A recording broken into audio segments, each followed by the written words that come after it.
The less you know, the more you spend. And the more you know, the less you spend. Sa lahat po ng mga klase ng services, no, expertise and experience po ang binabayaran nyo. Paggawa ka ng bahay, yung karunungan ng architect at ng engineer at ng mga construction workers po ang binabayaran nyo sa years of experience at pinag-aaral nila at sa panahon po na inispend nila at pera. Nasabi ko yon kasi may nagtataka bakit daw po ako nagtuturo ng libre. At di ko po pinagkakakitaan tong mga kaalaman na to. I am very aware po of that sa mga nagsabi po na dapat pagkakitaan ko tong pagtuturo at pagsishare ng knowledge through workshops and seminars kasi matagal ko din pong inaral. Gumastos na din po ako dito ng malaki-laki, nabigo at nagtry ulit para maging experience siya. Napaka-valid po niyan and I agree po.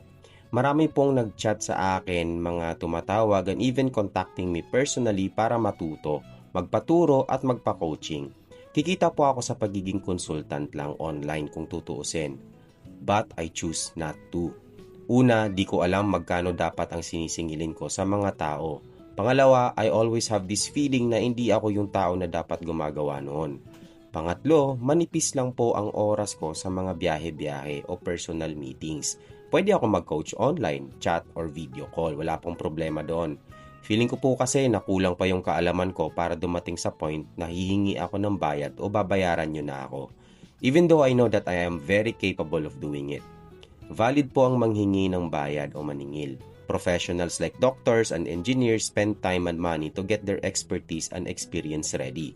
Ang difference lang po namin is graduate and sertipikado sila. Ako sa ganito, wala. Sabihin na lang natin na this is my way of learning more. We learn twice when we teach. We validate more when we teach. We correct our mistakes when we teach. Di ko din sinasabi na di ko na monetize po ito totally.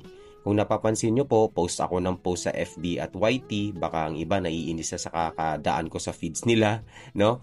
So, pinagsisikapan lang din natin tong pagiging small content creator and hopefully, no, giving value sa community.